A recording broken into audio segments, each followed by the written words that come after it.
మనం ఎవరి దృష్టికి మంచివారుగా ఉన్నాము అన్న ప్రశ్నతో మనం ప్రారంభించుకుంటే, దేవుని నెరగక ముందు ఉన్న మన జీవితం వేరు, దేవుణ్ణి తెలుసుకున్న తర్వాత నమ్ముకున్న తర్వాత మన జీవిత విధానం వేరు. వేరైపోద్దా, వేరుగా చేసుకోవాలా అని అంటే, వేరు అయిపోద్ది ఆటోమేటిక్గా అంటట్లేదు, వేరుగా మనం చేసుకోవాలి. ఏ విషయాల్లో చేసుకోవాలి అంటే, ఆధ్యాత్మికమైన జీవిత విధానంలో మనం వేరుగా చేసుకోవాలి. అవి ఏ విషయాలు అన్నది నేను కొన్నిటిని మీతో పంచుకుంటాను. ఉదాహరణకి, మనం లోకంలో ఉన్నప్పుడు, అంటే దేవుణ్ణి నమ్ముకోకముందు బాప్తిజం పొందకముందు సహజంగా మనం సమాజం నుండి ఏం ఆశిస్తాం, ఏం కోరుకుంటాం అని అంటే, అందరూ నన్ను మంచివాడిగా చూడాలి, లేకపోతే నేను అందరికీ మంచివాడిగా ఉండాలి, నన్ను అందరూ మెచ్చుకోవాలి, నన్ను అందరూ గౌరవించాలి, నన్ను అందరూ కూడా గుర్తించాలి,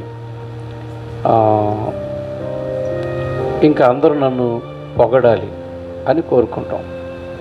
అందుకోసమే మనం లోకంలో కొన్నిసార్లు చెడ్డవారినైనా పోగేసుకుంటాం, మంచివారినైనా పోగేసుకుంటాం. సో ఏదేమైనా సరే మనకు ఒక గుర్తింపు కోసం మనం ప్రయాసపడతాం.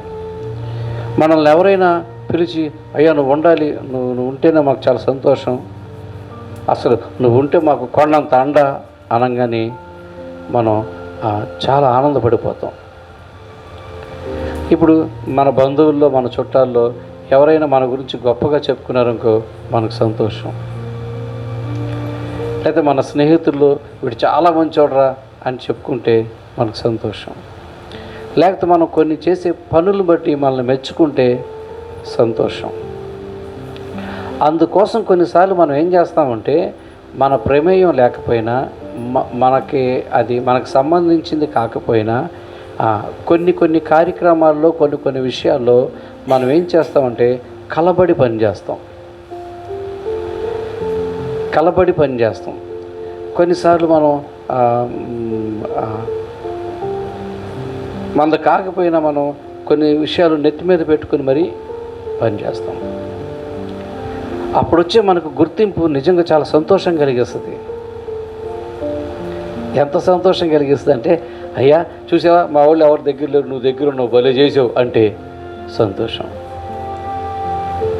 అలాగే ఎవరైనా మనల్ని సన్మానిస్తున్నప్పుడు మనకు సంతోషం, ఎవరైనా మనల్ని గుర్తిస్తున్నప్పుడు మనకు సంతోషం, ఎవరైనా మనల్ని పొగిడినప్పుడు మనకు సంతోషం, ఎవరైనా మన గురించి గొప్పగా చెప్తున్నప్పుడు మనకి సంతోషం.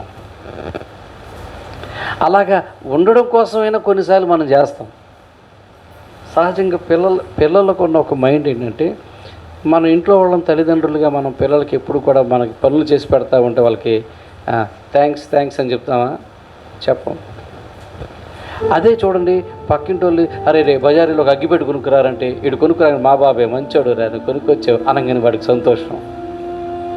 అందుకే వాడు ఇంట్లో చెప్పేదానికంటే బయట వాళ్ళకి ఎక్కువ పని చేయడానికి ఇష్టపడతాడు. ఎందుకని? అక్కడ మెచ్చుకుంటారు, అక్కడ గౌరవం వస్తుంది, అక్కడ గుర్తింపు వస్తుంది, వాళ్ళు పొగుడుతారు. అలాగే చిన్నపిల్లల స్థాయిలో వాళ్ళు ఉంటారు, కనబడకుండా పెద్ద స్థాయిలో ఉన్న మనం కూడా కొన్నిసార్లు అలాగే చేస్తాం. ఎందుకంటే ఈ సమాజంలో మనిషిగా బతుకుతున్న మనకి ఒక ఆశ ఉంది, మనుషులు మనల్ని పొగడాలి, మనుషులు మనల్ని గుర్తించాలి, మనుషులు మనల్ని గౌరవించాలి, మనుషులు మనల్ని మెచ్చుకోవాలి. ఇంకా కొంతమంది సైలెంట్గా ఉండి పని చేసుకుంటూ, కష్టపడి పని చేసుకుంటూ, ఆస్తులు కూడబెట్టి గొప్ప కోట్ల రూపాయలు, లక్షల రూపాయలు సంపాదించిన వాళ్ళు కూడా ఒక టయానికి ఎందుకు ఎంత సంపాదించినా గుర్తింపు లేదని ఏదో ఒక నాయకుడిగా, ఏదో ఒక పార్టీలో చేరి, ఏదో ఒక దానికి పోటీ చేసి, డబ్బు ఖర్చు పెట్టి తానేంటో అందరికీ తెలిసేలాగా గుర్తింపు కోసం ప్రయాసపడతాడు. అందుకోసం ఖర్చు పెట్టినవి కూడా, సంపాదించుకున్నవి కూడా ఖర్చు పెడతాడు. సో మనుషులు మనకి ఇస్తున్న ఈ పొగడతలు, మనుషులు మనకిస్తున్న ఈ యొక్క చూపిస్తున్న అభిమానాలు మనకి చాలా సంతోషాన్ని కలిగిస్తాయి. అందుకే చాలామంది ఎవరైనా సరే లోకంలో మనుషులు వారు ఇష్టదైవాన్ని సంతోషపెట్టడం కంటే మనుషుల్ని సంతోషపెట్టడానికి ఎక్కువగా చూస్తారు. ఇంకా మన భాషలో చెప్పాలంటే బైబిల్ భాషలో వాళ్ళకైతే మరి అంత అలాంటి ఒక సందర్భం ఉంటుందో లేదో నాకు తెలియదు. మన భాషలో చెప్పాలంటే దేవుడు మెచ్చుకుంటాడా, దేవుడు మనల్ని మెచ్చుకోవడం కంటే మనుషులు మనల్ని మెచ్చుకోవాలని కోరుకుంటాం. ఎప్పుడు మనుషులు మనల్ని గుర్తించాలి, మనుషులు మనల్ని మెచ్చుకోవాలని కోరుకుంటామే తప్ప దేవుడు నన్ను మెచ్చుకుంటున్నాడా, దేవుడు మెచ్చుకునేలాగా నేను ఉంటున్నానా అని పెద్దగా ఆలోచించాం. ఎందుకంటే అందరికిలాగే మనం కూడా ఏం చేస్తాం, మనం కూడా దేవుణ్ణి ఆరాధన చేస్తాం, ప్రార్థన చేస్తాం, స్తుతిస్తాం, మందిరానికి వెళతాం, అర్పణలు అర్పిస్తాం, ఆయా కార్యక్రమాల్లో ఉంటాం, మరలా వచ్చేస్తాం. ఇలాగ మనకు చేయవలసినవన్నీ మనం చేసి తృప్తిగా ఉంటాం. కానీ దేవుడు తృప్తిగా ఉన్నాడా, దేవుడు మెచ్చుకుంటాడా, దేవుడు సంతోషిస్తున్నాడా అనంటే తెలియదు మనకి. నేను ఎందుకు ఇది వ్యత్యాసంగా ఉండాలి, వ్యత్యాసంగా ఉండే తీరాలి, వ్యత్యాసంగానే ఉంటుంది ఈ మార్గం. క్రైస్తవ మార్గం అంటేనే అలా ఉంటుంది. దేవుడిని నమ్ముకున్న తర్వాత మన ఆలోచన వ్యత్యాసంగా ఉండాలి. దేవుని నమ్ముకున్న తర్వాత మన ఆ యొక్క జీవిత విధానం లోకంలో ఉన్నదానికంటే వ్యత్యాసంగానే ఉంటుంది. అలాగే మనం కూడా ఉండాలి.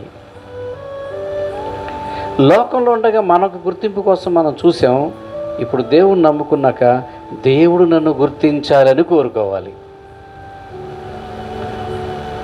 రక్షణ పొందకముందు మనుషుల సంతోషానికి మనం తన్మయం అయిపోయాం, ఒకలాంటి ప్రోత్సహించబడ్డాం. కానీ దేవుడు నమ్ముకున్న మనం దేవుడు నన్ను మెచ్చుకునేలాగా నేనుండి ఆయన నన్ను ప్రోత్సహించాలని అనుకోవాలి. ఇంకా కాస్త డీప్గా చెప్తే, ఇంకా కాస్త లోతుగా వెళ్ళి మనం ఆలోచించగలిగితే, మందిరాల్లో కూడా నమ్ముకున్న విశ్వాసుల్లో కూడా గుర్తింపు కోసం ఎదురు చూసేవాళ్ళు లేరా? అంటే చిన్నగా మనలాంటి చిన్న సంఘాల్లో పెద్దగా ఏమి అలాంటివి ఉండవు. కానీ మీరు పెద్ద పెద్ద సంఘాల్లోకి వెళ్తే నెంబర్లు, కమిటీ నెంబర్లు, పెద్దలు, ఇలాంటి చాలా పోస్టులు ఉంటాయి. వాటి కోసం వాళ్ళు చాలా తహతహలాడిపోతారు. ఆ గుర్తింపు దొరకకపోతే బాధ. ఇంకా భయంకరమైన విషయం ఏంటంటే, రాజకీయాల్లో ఎలక్షన్ జరిగినట్టుగా కొన్ని సంఘాల్లో ఎలక్షన్స్ కూడా జరుగుతాయి. సరే, జరిగితే జరిగిన సెలక్షను. కానీ ఘోరం ఏంటంటే, రాజకీయాల్లో డబ్బులు పంచినట్టుగా సంఘాల్లో జరిగే ఎలక్షన్స్లో కూడా డబ్బులు పంచుతారు. ఇది ఎంత భయంకరం. మరి ఏం సంపాదించేస్తారు, ఏ కాంట్రాక్ట్లు వచ్చేస్తాయో మరి తెలియదు. అంటే ఒక మనిషి గుర్తింపు కోసం ఎంత తహతహలాడిపోతాడో. ఇది దేవుడు గుర్తిస్తాడనా, మనుషుల దగ్గర గుర్తింపు కోసమా? ఖచ్చితంగా మనుషుల దగ్గర గుర్తింపు కోసమే ఈ తహతహలాడిపోవడం. బైబిల్ దానికి భిన్నంగా ఏం చెప్తా ఉందంటే, మీరు పెద్దగా ఉండాలంటే మీకు నెత్తి మీద దొడ్డ పని పడిందని అర్థం. పెద్దగా ఉండగోరు వాడికి పెద్ద పని పెట్టుకుంటున్నాడు, పెద్ద పని నెత్తి మీద పెట్టుకుంటున్నాడు.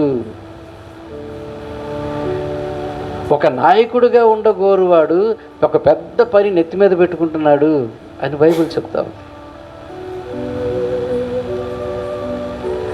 ఇంత పెద్ద పని నెత్తి మీదకి వస్తుందంటే ఎవరైనా తప్పించుకుంటా చూస్తారా, ఎత్తుకుంటా చూస్తారా? అందుకే కొన్ని సంఘాల్లో పెద్దలుగా ఉండరు. ఎందుకు వచ్చింది నాకు ఈ పని, నాకు ఎందుకు వచ్చింది ఈ తిప్పలో, నాకు ఎందుకు అంటది ఆ కాసేపు అట్ట ఉండి వెళ్ళిపోతే పోద్ది. ఇది నా నెత్తి మీద పెట్టుకొని నేను ఎందుకు చేయడం.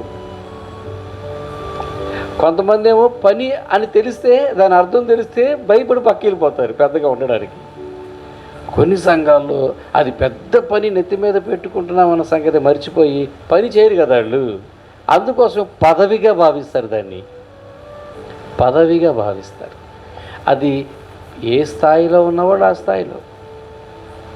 ఇంకా మీకు అర్థమైనట్టుగా చెప్పాలంటే సంఘాల్లో ఏమేమి ఉంటాయి, కొన్ని అధికారాలు అంటే చిన్నపిల్లల దగ్గర మొదలు పెడితే సండే స్కూల్ ఉంటుంది. సండే స్కూల్లో పని చేసేటువంటి టీచర్స్ వాళ్ళు గుర్తింపు కోసం కోరుకునే వాళ్ళు ఉంటారు. తర్వాత పాటలు పాడేవాళ్ళు ఉంటారు, ఒక టీం లాగా ఉంటుంది, వాళ్ళు మమ్మల్ని గుర్తించాలని కోరుకుంటారు. కొయిర్ టీం అంటారు వాళ్ళని. వివిధ కార్యక్రమాలు అక్కడ చేసేవాళ్ళు ఉంటారు, భోజనాల దగ్గర లేకపోతే ఇంకేదో కార్యక్రమం, వాళ్ళు మమ్మల్ని గుర్తించాలని కోరుకుంటారు. మ్యూజిషియన్స్, వాయిద్యాలు వాయించే వాళ్ళు, సౌండ్ సిస్టమ్ వాళ్ళు మమ్మల్ని గుర్తించాలని కోరుకుంటారు. ఇంకా ఆయా పనులు చేస్తారు, పైకాడి పనులు చేస్తారు చూడండి, వాళ్ళు కూడా మమ్మల్ని గుర్తించాలని కోరుకుంటారు. చివరికి సేవకుడు కూడా మనుషులు తనను గుర్తించాలని కోరుకుంటారు. మీరు ఎప్పుడన్నా విన్నారా? కొన్నిసార్లు మీరు క్రైస్తవ సువార్త మీటింగ్లకి, సభలకి వెళ్ళినప్పుడు చివరిలో ఏం చెప్తారంటే, ఇంత చక్కగా ఈ మీటింగ్ జరగడానికి ఇదిగో ఈ షామ్యాన్ వేసిన ఆయన ఫలానా ఆయన చాలా సహకరించాడు, ఆయన చెప్పలు కొట్టండి అంటారు. ఇంత చక్కగా మనం సౌండ్ సిస్టమ్ విన్నామంటే ఫలానా ఆయన ఇంత పెద్ద సౌండ్ సిస్టమ్ చక్కగా చేశాడు, చెప్పలు కొట్టండి. మనందరూ చక్కగా వెలుగుగా ఉందంటే ఆ కరెంట్ అయినా చెప్పట్లు కొట్టండి. ఇంత బాగా జరిగిందంటే పాటలు పాడిన వాళ్ళకి చెప్పట్లు కొట్టండి, కొయ్యరోళ్ళకి చెప్పట్లు కొట్టండి. ఇంకెవరన్నా మర్చిపోతే దయచేసి క్షమించండి. ఎవరన్నా మర్చిపోయినా నాకు గుర్తు రావట్లేదండి, మర్చిపోయి చేపలు వేసిన వాళ్ళకి చెప్పట్లు కొట్టండి. ఈ గ్రౌండ్ అంతా శుభ్రం చేశారు, ఊడ్చిన వాళ్ళకి చెప్పట్లు కొట్టండి. కొట్టపోతే అది చేయదా?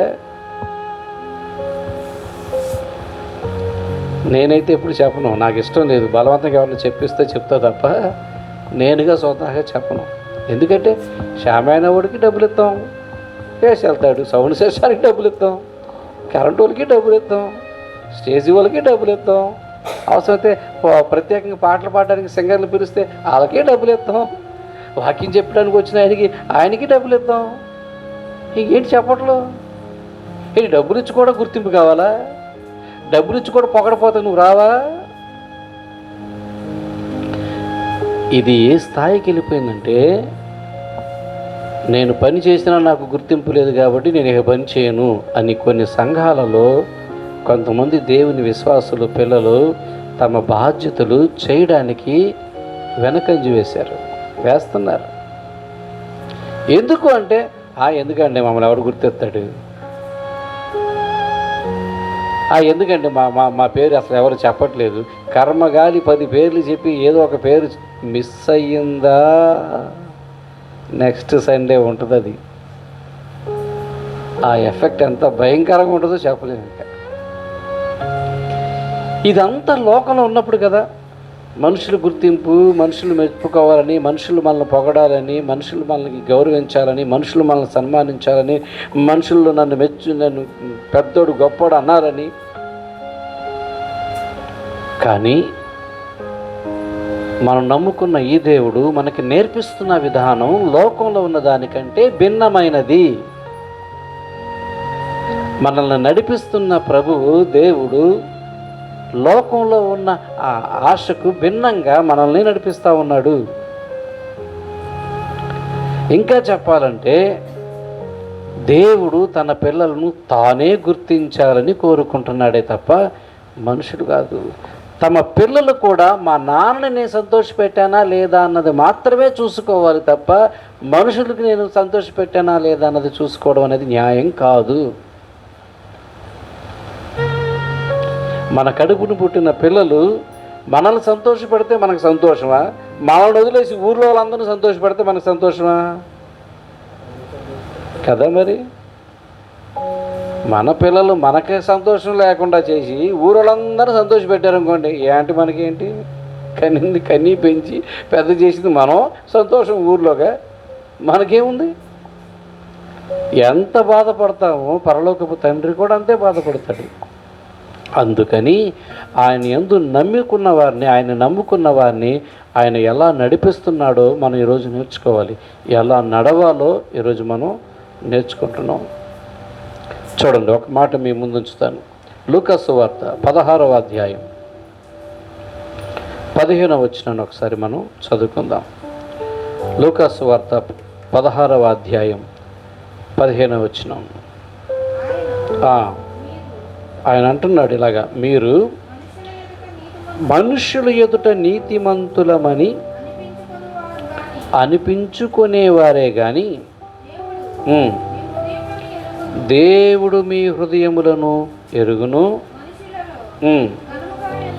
మనుషులలో ఘనముగా ఎంచబడినది దేవుని దృష్టికి అసహ్యం. అది మనం ఎలాగ తయారైపోతా ఉన్నాం ఈ మార్గంలో నడుస్తూ అంటే,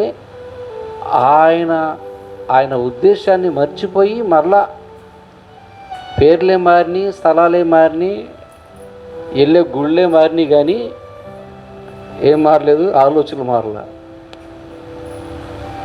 ఆశలు మారలా, కోరికలు మారలా, అలవాట్లు మారలా. ఇక్కడ చూస్తే కొంతమంది ఏమనుకున్నారంటే, మీరు మనుషుల ఎడల నీతిమంతులమని అనిపించుకొనువారు. నిన్ను నీతిమంతుడు అని ఎవరు చెప్పాలి? దేవుడు చెప్పాలి కదా. మనిషి చెప్తే చాలా? మనిషి చెప్తే చాలా? కాకి పిల్ల చాలా చాలా ముద్దు.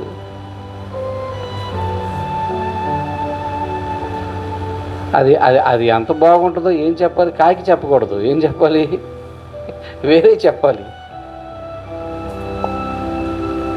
మన పిల్లలకు మనం ముద్దవచ్చు, కానీ వేరే వాళ్ళు చెప్పాలి.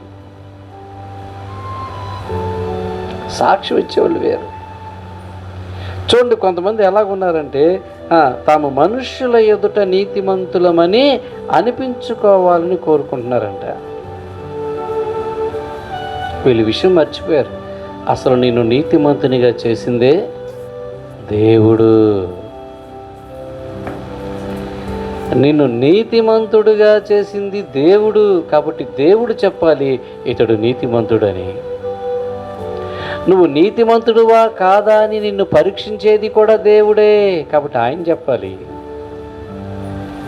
నువ్వు మనుషుల ఎదుట నీతిమంతుడిగా ఉన్నావేమో, కానీ నీ హృదయం ఎలాంటిదో తెలుసుకోగలిగిన వాడు దేవుడే. కాబట్టి ఆయన చెప్పాలి.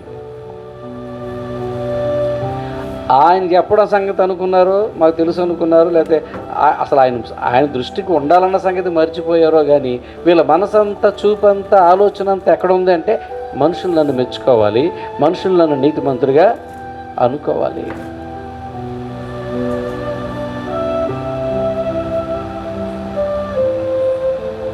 వాళ్ళ ఆలోచన అలాగుంది. అయితే మనుషులలో ఘనముగా ఎంచబడినది దేవుని దృష్టికి ఎలా ఉందంట?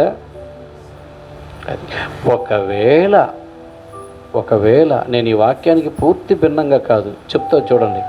ఒకవేళ నీ హృదయం నిజంగా యథార్థంగా ఉంది, నిన్ను మనుషులు చెప్పినది, నిన్ను మనిషి ఒక విషయంలో పొగిడాడు అనుకో, చాలా మంచోడయ్యా అతను, అసలు ఒక్క మాట, ఇతని మాటలో తేడా రాదు, అబద్ధం ఆడడు అని అన్నాడు అనుకోండి అందరి ముందు, నిజమా అండి, వెరీ గుడ్ అని చప్పట్లు కొడతారు. అది నిజమే అయితే దేవుడు కూడా సంతోషపడతాడు. కానీ నీ నోట అబద్ధము రాదు అన్న సంగతి మనుషులు చెప్తే కాదు, ఎవరు చెప్పాలి? అది మనుషులు చెప్పారు కాబట్టి నన్ను మంచోడు అన్నారు వాళ్ళు, నేను నిజంగా మాట్లాడతాను అన్నారు అని నువ్వు సంతోషపడిపోతే కుదరదు. నువ్వేంటో లోపల ఆయనకి తెలుసు.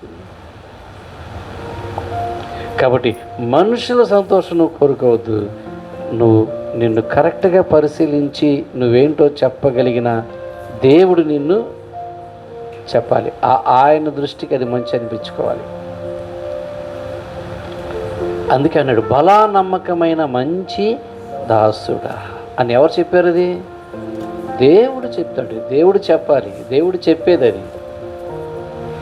మనుషులు నిన్ను బలా నమ్మకమైన దాసుడు అంటే ఇంకెక్కడో అక్కడ ఉంటాడు, ఆడు నమ్మకస్తుడు ఏంటండి బాబు, ఆడు సంగతి ఇది తెలియదు అనుకుంటా పొగుడుతున్నాడు, ఏంటో మాకు తెలుసు, ఒకసారి మాకు అనుభవం ఉంది అని ఎవడో ఎక్కడో ఉంటాడు. మనం అందరికీ మంచోళ్ళు అవ్వలేం కదా. 10 మందికి మనం మంచోళ్ళు అయితే 11 కూడా ఎక్కడో ఉంటాడు, ఆడి సంగతి ఇది తెలియదు అనుకుంటా, ఇలా కొత్త వాళ్ళు అనుకుంటా, మాకు తెలుసు. అందుకే అసలు మనం ఇలాంటిది ఆశపడకూడదు. ఒకవేళ ఎవడన్నా మనం పొగిడాడనుకో, బాబు నువ్వు పొగిడినా నేను అంత ఇదేం కాదు, నేనేంటో నాకు తెలుసు, ఏదో మీకు తెలిసిందని బట్టి అలా అంటున్నారు అని భయపడాలి. ఎందుకని? ఎవడో ఉంటాడు, లేకపోతే సాతానే ఉంటాడు, ఎవడో ఎందుకు ఆడే వేస్తాడో పొల్ల, ఎవడికో చెప్తాడు, ఒరే ఈ సంగతి నీకు తెలుసుగా నీకు అంటాడు. అందుకే అసలు మనిషిని యొక్క మెప్పు కోసం ఎప్పుడు కోరుకోకూడదు. ఎందుకంటే ఎక్కడో చిక్కుంటుంది దాంట్లో. మనుషులు ఘనపరచడాన్ని ఎప్పుడు కూడా మనం సంతోషించకూడదు దాంట్లో. ఎందుకంటే అక్కడికి ఎక్కడో ఒక దెబ్బ పడిపోయే అవకాశం ఉంది. ఎవ్వరు ఎంత నిన్ను హెచ్చించినా నువ్వు భయపడతానే ఉండాలి. ఇంతమంది నన్ను అభిమానిస్తున్నారు, ఇంతమంది నన్ను మంచోడు అంటున్నారు, దేవుడు అంటున్నాడో లేదో అనుకోవాలి. ఆయన దృష్టికి నేను ఎలాగున్నానో భయపడాలి. ఆయన అంటున్నాడు కదా, మనుషులు ఎదుట నీతిమంతుడిగా ఉండాలని మీరు ఆశపడుతున్నారు, నీతిమంతుడిగా గుర్తించాలని. కానీ మనుషులు ఘనముగా ఎంచేది దేవుడి దృష్టికి అసహ్యం. నిజమైతే పర్వాలేదు, అలాగే యథార్థంగా అయితే. కాకపోతే అది ఏమవుతుందో సార్, దేవునికి నిన్ను మనుషులు పొగుడుతూ ఉంటే ఆయనకి అసహ్యం వేస్తూ ఉంటుంది. అబ్బా ఎంత బుద్ధిమంతురాలండి, ఎంత బుద్ధిమంతుడండి అని దండేసి నీకు సన్మానం చేస్తా ఉంటే పైనుంచి ఛీ అంటాడు ఆయన, కిందేమో చప్పట్లు కొట్టు చప్పట్లు కొట్టు చప్పట్లు కొట్టు చప్పట్లు కొట్టు జై జై అంటారు వీళ్ళు, పైనేమో తూ తూ అంటారు. అర్థమవుతుందా? అది దేవుడి దృష్టికి అసలు. అప్పుడు నువ్వేమోనంటే ఈయన చప్పట్లు కొడతాం కాదు, ఆయన తూ అంటున్నాడో లేదా ఆయన చప్పట్లు కొడుతున్నాడో అని భయపడాలి. అది కానీ అర్థమైతే నీ చప్పట్లతో నాకు సంతోషం రావట్లా, మీరు శాలువాలు కప్పితే నాకు సంతోషం రావట్లా, మీరు దండలు వేస్తుంటే నాకు సంతోషం రావట్లా. ఎందుకంటే నా దేవుడి దృష్టిలో నేను ఎలా ఉన్నానో నాకు తెలియట్లా. ఆయన సంతోషిస్తే అప్పుడు నాకు కూడా సంతోషం. పరలోకంలో చప్పట్లు కొడితే అప్పుడు మీరు కొట్టే చప్పట్లు నాకు ఇష్టం. మనుషులు ఘనముగా ఎంచేది దేవుని దృష్టికి ఎలాగుంది అసలు. కాబట్టి ఈ భయం మనకు ఉండాలి, ఇది మన దారి. అదే పాత జీవితం అయితే అదే కోరుకుంటాం. ఎవరేమనుకున్నా, ఈ దేవుడు ఏమనుకున్నా నాకు ఎందుకు, భూమి మీద నాకు మంచి పేరుంది. బతుకున్నంతకాలం ఎవరికి తెలియదు, సత్యాక చాలా నిజాలు బయటకు వస్తాయి. ఆ కాసేపు ఎంత గొప్పోడండి, అంత మంచోడండి అన్న ఆ కాసేపు వెనక్కి వెళ్ళి మళ్ళీ నుంచో ఇంకోటి వినపడుతుంది. అక్కడ ఆ పక్కకి అలా వెళ్ళటెళ్ళు ఇంకోటి వినపడుతుంది, ఈ పక్క అలా చివరికి వెళ్ళు అక్కడేదో వినపడుతుంది. ఎన్ని విషయాలు బయటకు వస్తాయో తెలియదు. అందుకే మనం ఈ ఆధ్యాత్మికమైన జీవితంలో దేవుడు మన దృష్టికి మనం ఎలా ఉన్నామన్నదే చూసుకోవాలి. మనుషుల మెప్పు, మనుషుల యొక్క గంటను కోరుకోకూడదు. చూడండి, అదే లూకాసు వార్తలో 17వ అధ్యాయం 10వ వచనంలో ఏం రాయబడిందో, అటువలనే మీరును మీకు ఆజ్ఞాపింపబడినవన్నీ చేసిన తర్వాత మేము నిష్ప్రయోజకులమైన దాసులము, మేము చేయవలసినవే చేయుచున్నామని చెప్పండి అని ఆయన మనకి చెబుతున్నాడు. మీకు అర్థమవుతుంది దేవుడు మనకి ఎలా ట్రైనింగ్ ఇస్తున్నాడంటే, ఎలా నడవాలంటున్నాడంటే, మీరు కూడా కొన్ని బాధ్యతలు మీరు చేస్తూ ఉంటారు. అవన్నీ చేశాక అబ్బా నీ అంత గొప్పడు ఎంత బాగా చేసావంటే ఊరుకావయ్యా బాబు, నేను చేసేదే చేశాను, ఇది గొప్ప ఉంది, నేను చేయాలనుకున్నదే చేశాను, ఇందులో గొప్ప ఉంది, నేను చేయదలుచుకుందే చేశాను, నా పని నేను చేశాను అంతే. ఎంత పెద్ద బిల్డింగ్ కట్టినా ఆ ఓపెనింగ్ రోజు మేస్త్రిని పిలిచి బట్టలు పెట్టి పంపించేస్తారు, కానీ సింహాసనం వేసి వెనకాల డెకరేషన్ చేసి అక్కడ కూర్చోబెట్టి చప్పట్లు కొట్టి ఒక 20-30 దండలు వేసి ఏమైనా పొగుడుతారా? ఇంత ఎంత మరీ పొగుడుతున్నారు. ఏమయ్యా మేస్త్రి అంటే, నాకేం తెలుసు బాబు, నాకు వచ్చిన పనే చేశాను. నేనేం చేశాను? ఆ పెయింటర్ పని చేసి వెళ్ళాడు, కార్పెంటర్ పని చేసి వెళ్ళాడు. నాకు వచ్చిన తాపి పని వచ్చింది, నాకు ఆ పని వచ్చింది కాబట్టి నా పని నేను చేశాను. అబ్బా ఏం కట్టాడు గోడ అంటే, ఏమయ్య గోడ నేను కట్టకపోతే ఎవరు కడతాను? నేను మేస్త్రి కట్టాను, నేను గోడ కట్టాను, నాకు వచ్చిన పనే నేను చేశాను, ఇందులో గొప్ప ఏముంది?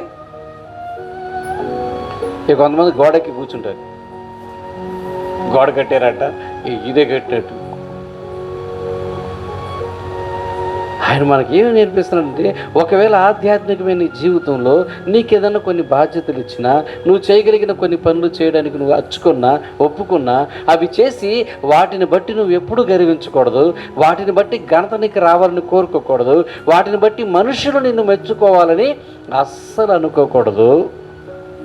నీకు ఎంత పని చేసినా, నువ్వు ఎంత పని కష్టపడ్డా నువ్వేమని చెప్పాలి అని అంటున్నాడంటే ఆయన, ఇదిగో మేము నిష్ప్రయోజకులమైన దాసులము, మేము చేయవలసిన పనియే చేశాము.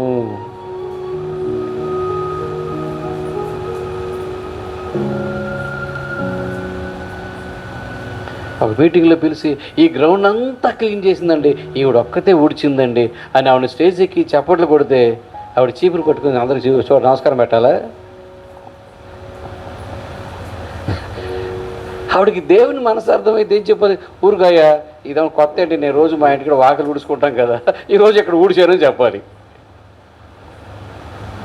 ఈ లోపల పక్కన ఆవిడ, నువ్వు ఒక్కదానివే ఊడిచావా? నేను కూడా ఊడిచాంగా, నా పేరు చెప్పలేదేంటి, నన్ను స్టేజ్ ఎక్కించలేదేంటంటే, ఇదే మనిషి కోరుకునేది. అదే మీరు కోరుకోవద్దని దేవుడు చెప్తున్నాడు. అదే అన్ని జనులు అనుకోండి, ఇప్పుడు వేరే వాళ్ళు పొలంలో మనం చేసామనుకోండి ఏదైనా కార్యక్రమం, వాళ్ళు మనకి అవకాశం ఇచ్చారు చెప్పొచ్చు, మేము ఈ కార్యక్రమానికి మరి పాపం ఆయన మా ప్రార్థన ఆయన కాకపోయినా, సంఘానికి రాకపోయినా దేవుడి పని జరుగుతుందని తెలుసుకొని ఈ సహకారం ఆయన అందించాడు, దేవుడు అతన్ని జ్ఞాపకం చేసుకుంటాడు, అతను చేసిన మంచికి తప్పకుండా అతను దేవుడు ఫలితం ఇస్తాడు అని చెప్పొచ్చు. మనల్ని పొగుడుకోవచ్చా? చెయ్యి పని చెయ్య, కాలు పని కాలు, కన్ను పని కన్ను, నోరు పని నోరు, ఏ పని అది మన అందరూ సంఘంలో చేసుకున్నప్పుడు మనల్ని పొగడతాం ఎందుకు? అందరిని డబ్బులు ఇచ్చి తెచ్చుకున్నప్పుడు వాళ్ళని పొగడతాం ఎందుకు? వాక్యం చెప్పి ఆయనకు వచ్చాడు, అస్సలు ఈరోజు ఈయన వాక్యం చెప్పాడు, అయ్యగారు వాక్యం చెప్పాడు, మన మధ్యకి చాలా దూర ప్రాంతం నుంచి వాక్యం చెప్పిన అయ్యగారు కొట్టండి అంటే, నేను వాక్యం చెప్తాను, ఇంకేం చెప్తాను? ఇక్కడే కాదు, నేను అక్కడ కూడా చెప్తాను, మా ఇంటికి కూడా చెప్తాను, మా ఊర్లో కూడా చెప్తాను, ఎవరి గురించినా చెప్తాను, ఎక్కడైనా చెప్తాను, నా పనే ఇది. మళ్ళీ దీంట్లో గొప్ప ఏముంది పొగుడుతాగి? అనుకోవాలి, అనాలి అంటున్నాడు దేవుడు. ఇది అర్థమైతే మనం ఎవరు మెప్పు కోరుకోం, మనం చేయాల్సిన పని చక్కగా యథార్థంగా నిజాయితీగా చేసుకొని వెళతాం. అప్పుడు ఎవరు మెచ్చుకుంటారో తెలుసా? మనుషులు కానీ మనల్ని మెచ్చుకోకపోతే గుర్తుపెట్టుకోండి, దేవుడు మెచ్చుకునే దాని లిస్టులోకి వెళ్ళిపోతుంది. మనుషులు మనల్ని గుర్తించలేదంటే ఇంకా బెటర్, దేవుడు గుర్తిస్తాడు. కొన్నిసార్లు మనం ఏం చేస్తామంటే, అయ్యగారు అందరూ కలిసి ప్రార్థన చేయండి అంటాం. ఎందుకని? గుర్తింపు వద్దు. నువ్వు మంచి చేసావు, కాము గెలిపోవు, దేవుడు గుర్తిస్తాడు. నువ్వు కష్టపడ్డావు, దేవుడు గుర్తిస్తాడు. కొంతమంది ఒకవేళ ఎక్కువ ఖర్చు పెట్టి కానుకిచ్చి ఏదో ఒక మంచి పని చేసి ఉండొచ్చు, అది చెప్పకూడదు. ఎందుకంటే నువ్వు దేవుని పెట్టావు కాబట్టి నువ్వు ఆయన మీద ప్రేమతో చేసావు. నిన్నెవరు గుర్తించాలి? అది గుర్తించాలి. ఆ పూట కానీ నిన్ను పొగిడేసామంటే, ఆ పూట కానీ నిన్ను మెచ్చేసుకున్నామంటే, ఆ పూట నిన్ను స్టేజ్ ఎక్కి చెప్పట్లు కొట్టేసామంటే అయిపోయింది కదా. రహస్యమందు చూచుచున్న నీ తండ్రి నీకు తగిన బహుమానం ఆయనివ్వాలి. ఆయన ఇచ్చేటట్టుగా మనం చేసుకోవాలి. ఆయన ఇచ్చేటట్టుగా చేసుకోవాలంటే ఆయన చెప్పిన సూచనలు మాదేముందండి, చేసింది చేసాం అనుకోవాలంతే. మీరు ఇప్పుడు చూడండి, ఈ మాటలకు చాలా భిన్నంగా వ్యవహారం అంతా సమాజం, క్రైస్తవ సమాజం కనపడతా ఉంది. నేను బాధపడుతున్నాను. ప్రభు ఆత్మ నడిపింపు ద్వారా చాలామందిలో ఈ మార్పు తీసుకురావడం కూడా నేను చూశాను. చాలామంది ఈ విషయాల్లో చాలా జాగ్రత్త పడటం కూడా నేను దైవ సేవకుల్ని, విశ్వాసం కూడా చూశాను. ఏమండి, ఆయన చాలా స్పష్టంగా చెప్తున్నాడు కదా, ఇవన్నీ చేసి నిష్ప్రయోజకమైన దాసులు మేము చేయవలసినవే చేశాము అని. హలో, అలా చెప్పాలి మీరు అంటున్నాడు ఆయన.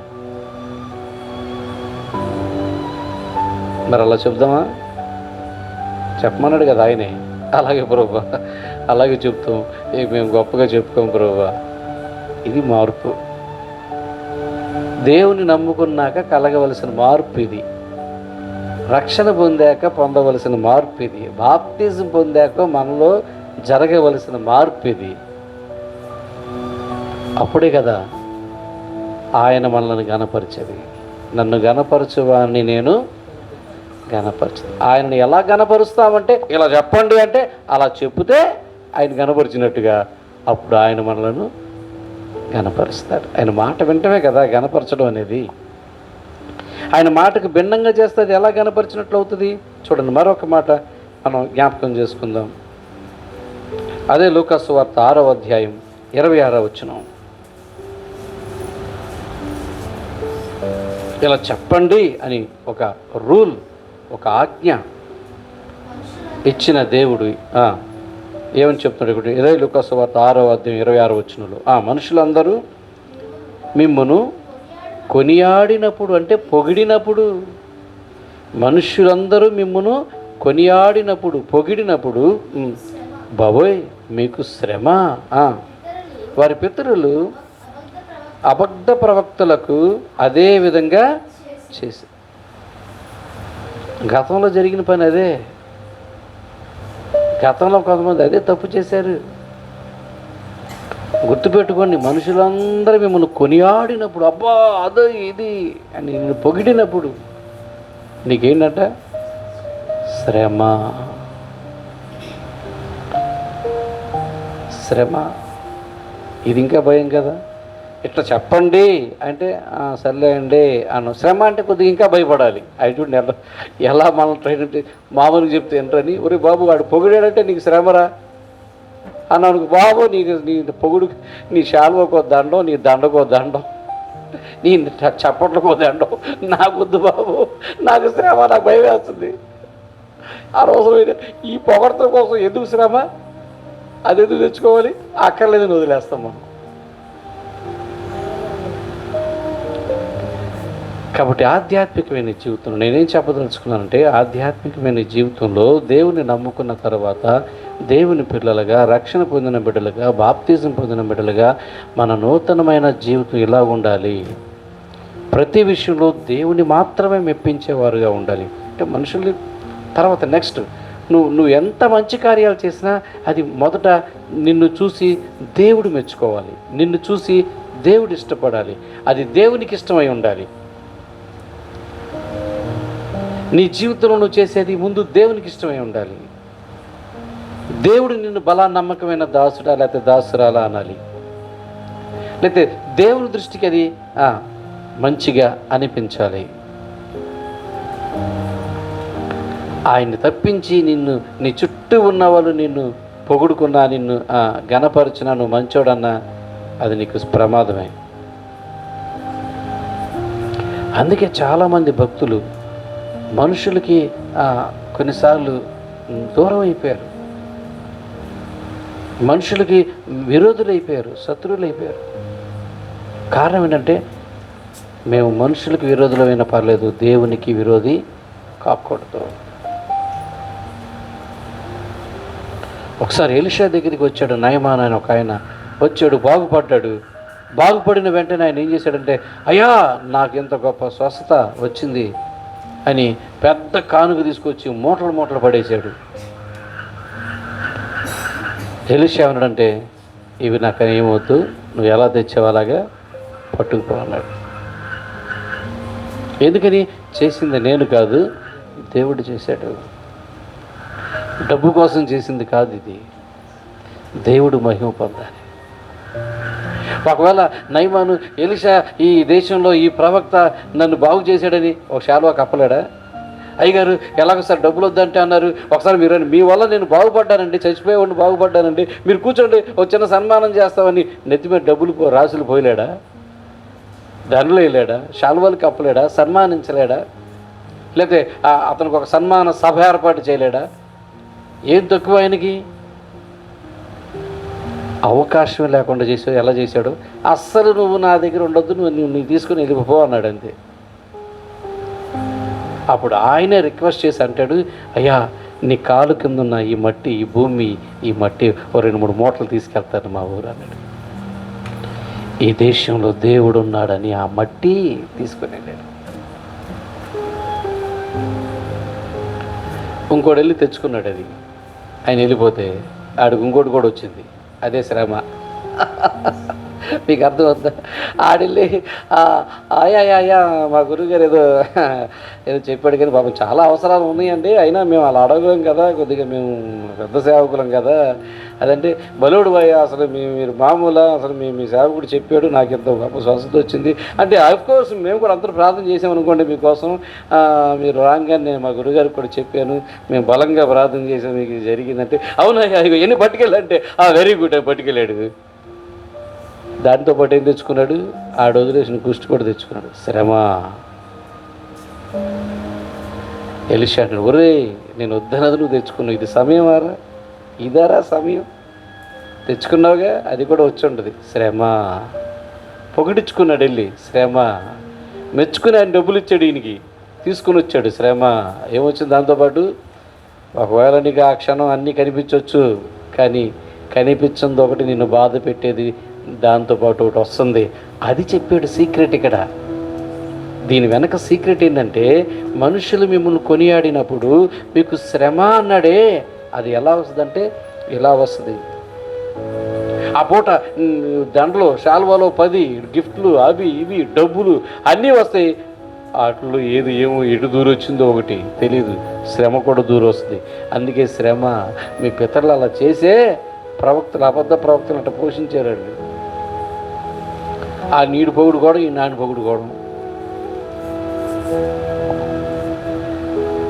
ఇప్పుడు ఎలాగుందంటే వాతావరణ పరిస్థితి, ఈ అయ్యగారిని నేను తీసుకొచ్చి వాక్యం చెప్పి పెద్ద కానుక సంఘంలో ఇప్పించడం, నన్నేమో ఈయన తీసుకెళ్ళి ఇంకో కానుక ఇప్పించడం. ఏంటి ఎప్పుడు వీళ్ళే వస్తారు, ఇంకా వాళ్ళు తీసుకురావచ్చు అంటే వాళ్ళని కలవలేదు కాబట్టి ఆయన తీసుకురాను, నాకు నచ్చిన వాళ్ళే నేను తీసుకొస్తాను పొగుడుకుంట కోసం. కొన్ని సంస్థలు కూడా అలా తయారైంది. వాళ్ళకు అనుకూలమైన మనుషులు, వాళ్ళని పొగిడే మనుషులు, ఆ సంస్థలను పొగిడే మనుషుల్ని ఇష్టపడుతున్నారు. నేను ఎందుకు చెప్తున్నానంటే, ఆధ్యాత్మికమైన ఈ జీవితంలో లోకంలో ఉన్నట్టుగా ఆలోచిస్తున్నాం, దీనికి భిన్నంగా ఆలోచించమని దేవుడు చెప్తున్నాడు. ఇది మనం మర్చిపోయింది, నేర్చుకోకుండా వదిలేసిన ఒక సబ్జెక్ట్ ఏంటంటే ఇదే, ఒక పాఠం ఏంటంటే ఇది. అందుకే దేవుడు ఈరోజు ఇది కూడా నేర్చుకోవాలి, ఇది ఖచ్చితంగా నేర్చుకోవాలి. ఎందుకంటే ఆయన నిన్ను గుర్తిస్తేనే నీకు ఇస్తాడు, ఆయన దృష్టికి నువ్వు వెళితేనే నిన్ను దృష్టిస్తాడు. ఆయన నిన్ను మెచ్చుకునేలాగా నువ్వు మనుషులు కాకుండా ఆయన మెచ్చుకుంటే చాలనేలాగా నువ్వు ఉంటేనే ఆయన నిన్ను గణపరుస్తాడు.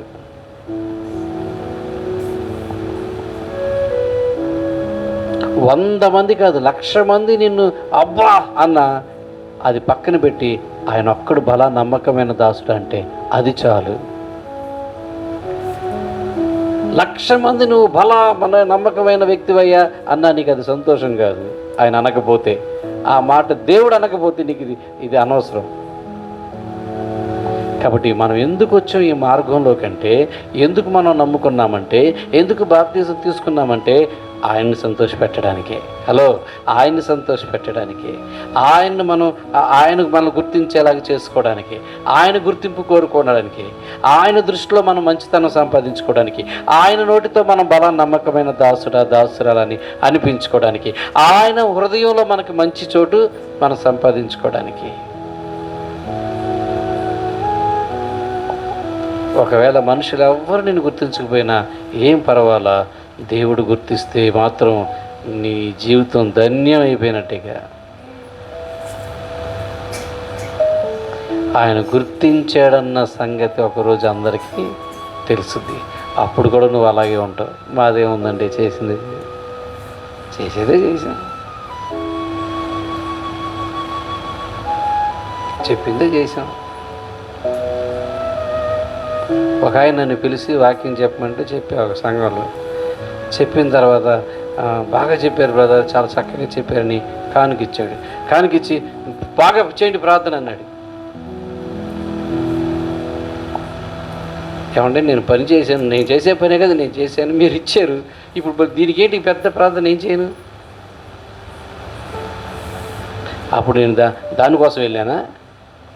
నువ్వు ఇచ్చినా నేను చెప్పి వెళ్తాను, నువ్వు ఇవ్వకపోయినా నేను చెప్పి వెళ్తాను. నాకు కుదిరింది, నాకు వీలు ఉండాలి, నాకు టైం ఉండాలి, అంతే. ఇస్తానన్నా రాను,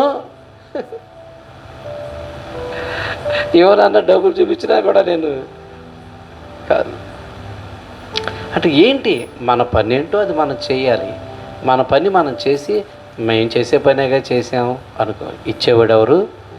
దేవుడు. నేను అదే అన్నాను, దేవుడి చేతిలోంచి తీసుకోవడానికి మనం అలవాటు పడాలి. దేవుడిచ్చేది పొందుకునే దానికి అలవాటు పడాలి.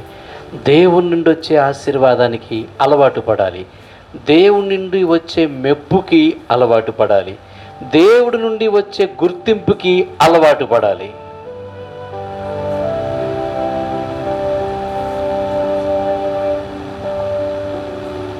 ఎప్పుడు దేవుడు సభాష్ అని మెచ్చుకునే దానికి మనం అలవాటు పడాలి. అందుకు మనం పిలుచుకున్నాడు. మనం ఆయనలో నడవడానికి ఇలా నడవాలి. ఆయన సంతోషపెట్టడానికి మనం దేవుళ్ళలోకి వచ్చాం, కానీ దేవుళ్ళలోకి వచ్చి జనాలు సంతోషపెడతాం కాదు. దేవుళ్ళలోకి మనం వచ్చింది జనాలతో చప్పట్లు కొట్టించుకోవడానికి కాదు. దేవుళ్ళలోకి మనం వచ్చింది ఇంకెవరినో సంతోషపెడతా కాదు, దేవుణ్ణి సంతోషపెడతా. ఆయన మనల్ని ఎప్పుడు సంతోషపెడతానే ఉన్నాడు. ఆయన మనకి ఎంత గొప్ప రక్షణ ఇచ్చి మనల్ని సంతోషపెట్టాడు. ఇక మన పని ఏంటి? పొందిన రక్షణను బట్టి, బాప్తీసాన్ని బట్టి ఆయన్ని సంతోషపెట్టే పని. ఎందుకు బాప్తీసం తీసుకున్నాను నువ్వు అంటే, నిజదేవుడు ఎవరో తెలిసింది నాకు, ఇక నేను ఆయన్ని సంతోషపెడతాను. ఎందుకు రక్షణ పొందావు నువ్వు అని ఎవరిని అడిగితే, నిజమైన దేవుడు, ఒకే ఒక్క దేవుడు ఎవరో నాకు తెలిసింది, ఆయన్నికి నేను సంతోషపెట్టాలి. ఇక నాకు ఇది నా పని.